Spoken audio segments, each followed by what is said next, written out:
Hello viewers, मैं astro sir से सुरेंद्र राय स्वागत करता हूं आपको अपने चैनल में और उम्मीद करता हूं कि आप बहुत ही बढ़िया होंगे। मित्रों, मिथुन राशि को लेकर बहुत लोगों की ऐसी शिकायत आ रही थी कि शनि की ढैया खत्म हो चुकी है, करीब करीब 1.5-2 महीना में हो चुका है, लेकिन इसके बावजूद भी जो रिजल्ट उन्हें हासिल होना चाहिए था वो अभी तक हासिल नहीं हो रहा है।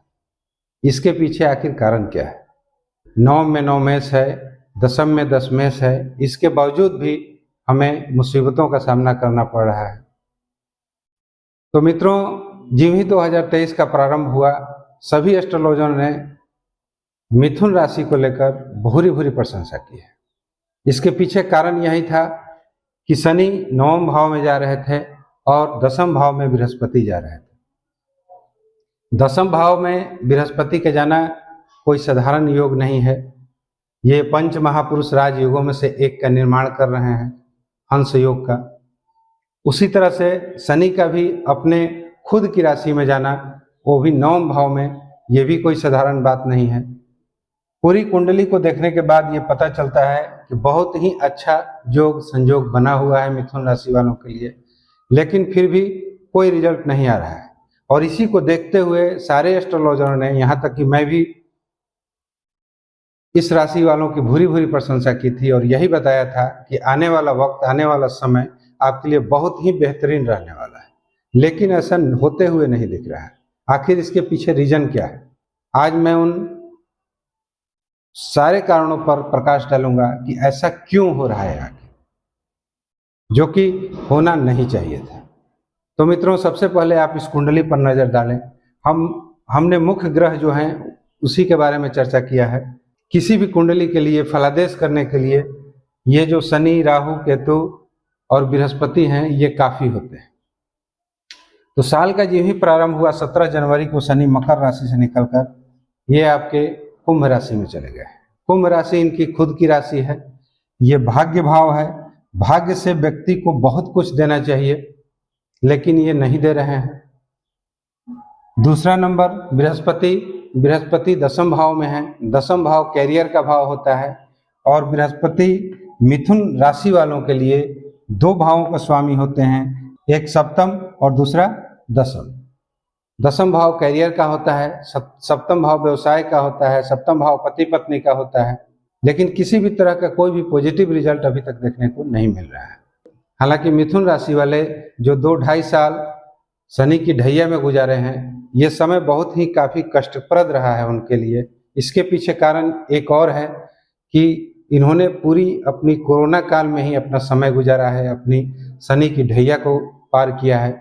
बड़े बड़े अच्छे अच्छे लोगों को कोरोना काल में दिक्कतों का सामना करना पड़ा था। किसी की नौकरी चली गई, किसी का व्यवसाय चला गया, कारोबार चला गया।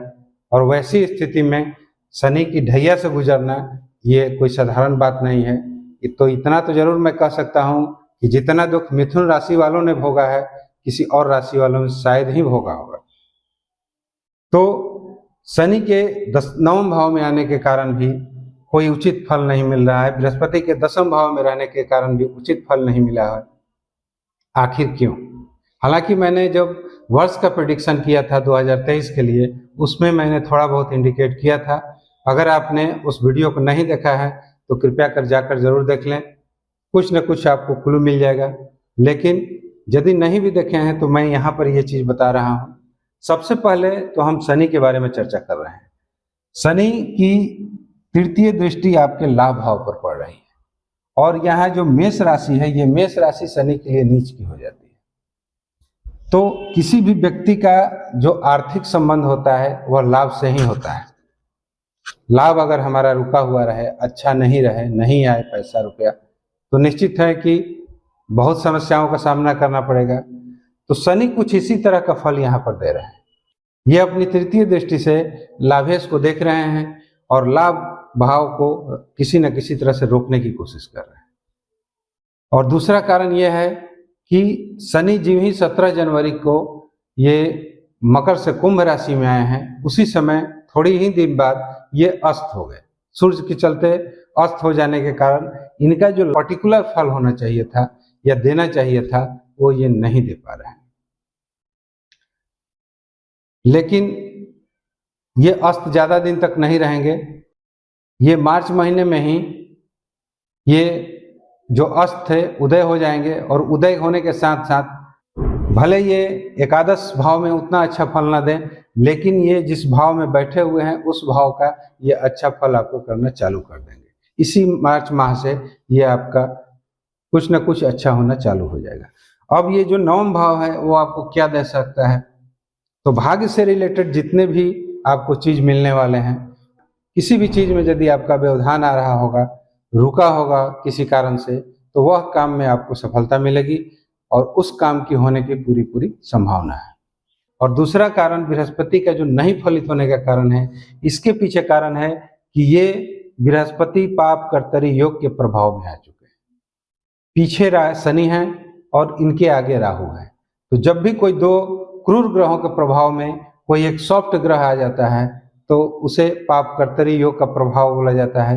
तो आपके बृहस्पति पाप कर्तरी योग के प्रभाव में आ चुके हैं, और न सिर्फ बृहस्पति आए हैं बल्कि ये जो आपका 12 नंबर की राशि है, ये मीन राशि, ये भी आपके पाप कर्तरी योग के प्रभाव में आ चुकी है। कहने का अर्थ यह है कि भले ही बृहस्पति कुछ दिनों बाद यहाँ से हट जाएंगे तो इनका जो अपना फल है, खुद का फल है, वो देने लगेंगे, लेकिन जो आपके दसम भाव पर, जो कि कैरियर का भाव है, उस पर जब तक पाप कर्तरी योग का प्रभाव रहेगा, जब तक शनि और राहु यहाँ बैठे रहेंगे, तब तक ये भाव पीड़ित रहेगा और कैरियर से रिलेटेड आपको परेशानी बनी रहेगी। लेकिन अब ये बृहस्पति यहाँ बैठकर किस तरह का कुछ तो अच्छा जरूर दे रहे होंगे। तो अगर इनकी हम दृष्टियों की चर्चा करें तो इनकी एक पंचम दृष्टि आपके जा रही है द्वितीय भाव पर।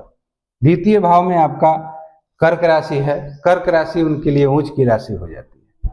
तो इतना तो मैं कहूँगा कि भले ही मिथुन राशि वालों को लाभ की प्राप्ति नहीं हो रही हो, अपने व्यवसाय से या कारोबार से पैसा रुपया नहीं आ रहा हो, किसी भी तरह की इच्छा पूर्ति नहीं हो रही हो, लेकिन ये द्वितीय भाव पर इनकी दृष्टि आने के चलते पैसे की कमी इनको नहीं खलेगी। धन कहाँ से आएगा, कैसे आएगा, मैं ये नहीं जानता, लेकिन इस दृष्टि के चलते इनको परिवार का सुख उत्तम मिलेगा, पैसे का सुख उत्तम मिलेगा। ये इनके साथ नहीं आया होगा कभी भी कि मेरे पास पैसा ही नहीं है, मैं क्या करूं। दसम भाव पीड़ित होने के चलते भले इनको ये पता ही नहीं चल पा रहा हो कि हम किस कैरियर को पकड़ें, या जो लोग नौकरी में होंगे, या सरकारी नौकरी में हो या प्राइवेट नौकरी में हो, ये हो सकता है कि प्रमोशन ना हो, जो सैलरी इनकी ग्रोथ करनी चाहिए वो ग्रोथ ना हो, लेकिन पैसे रुपए की कमी कभी भी नहीं होगी, क्योंकि पंचम दृष्टि से बृहस्पति इनके द्वितीय भाव को देख रहे हैं और इनकी एक दृष्टि जो है वो जा रही है आपके चतुर्थ भाव पर। चतुर्थ भाव सुख का होता है, भूमि भवन का होता है, वाहन का होता है। यदि ये किसी भी तरह की इच्छा संजोए हुए होंगे, भवन निर्माण से संबंधित, गाड़ी वगैरह लेने की सोच रहे होंगे, तो ये चीज इनकी फलीभूत हो सकती है। यानी भौतिक सुख का, घर का सुख का इनको पूर्ण लाभ मिलेगा। तो इतना आप जान लीजिए कि बृहस्पति अभी पाप प्रभाव में पड़े हुए हैं, तो शनि और राहु के चलते जब तक ये यहाँ से हटेंगे नहीं तब तक बृहस्पति मुक्त नहीं होंगे। तो 26 अप्रैल 2023 को ही ये अपनी राशि परिवर्तन करके और यहाँ चले जाएंगे आपके एकादश भाव में। एकादश भाव में जाने के कारण बृहस्पति की जो दृष्टियां हैं वो थोड़ा सा शुभ फलदायक जरूर होगी, लेकिन खुद बृहस्पति अच्छे नहीं होंगे। इसके पीछे कारण यह है कि बृहस्पति जब यहाँ आएंगे तो यहाँ पर ये दोनों मिलकर गुरु चंडाल योग का सृजन कर देंगे। वैसी स्थिति में आपका अभी भी न सप्तमेश सुखी होगा और न दशमेश सुखी होगा और न बृहस्पति सुखी होंगे। लेकिन इनकी जो दृष्टि है अब यह पड़ेगी आपके इस भाव पर। तो कहने का मतलब कि आपके सप्तम भाव को बल प्राप्त होगा। व्यवसाय वगैरह करते हैं तो आप व्यवसाय वगैरह कर सकते हैं। पति पत्नी का जो रिलेशन है ये बृहस्पति के यहाँ आने के कारण ये आपका सही हो जाएगा। अगर वास्तविक रूप में देखा जाए तो मिथुन राशि वालों के जो भी ग्रह पोजीशन हैं वो कहीं ना कहीं गड़बड़ स्थिति में बैठे हुए हैं। देखने में तो बहुत अच्छे लग रहे हैं लेकिन स्थिति दयनीय बनी हुई है। लेकिन इस संकट से आपको कब छुटकारा मिलेगा? जब ये राहु 30 नवंबर को 30 अक्टूबर को अपना स्थान परिवर्तन करेंगे और ये चले जाएंगे आपके 10वें भाव में। उस समय बृहस्पति आपके गुरु चंडाल योग से भी मुक्त हो जाएंगे और ये जो भाव 10वां भाव जो आपका अभी तक पीड़ित था वह भी मुक्त हो जाएगा। तो ऐसी स्थिति में अब आपका कैरियर ग्रोथ चालू हो जाएगा। यदि आप जॉब वगैरह करते हैं तो निश्चित ही आपको प्रमोशन मिलेगा। जॉब नहीं करते हैं, जॉब की तलाश में है, कैरियर एक बनाने की तलाश में है, तो यह समय अब आपको अनुकूल फल देने लगेगा। तो मिथुन राशि वालों से मैं यही कहना चाहूँगा कि आप निराश ना हो।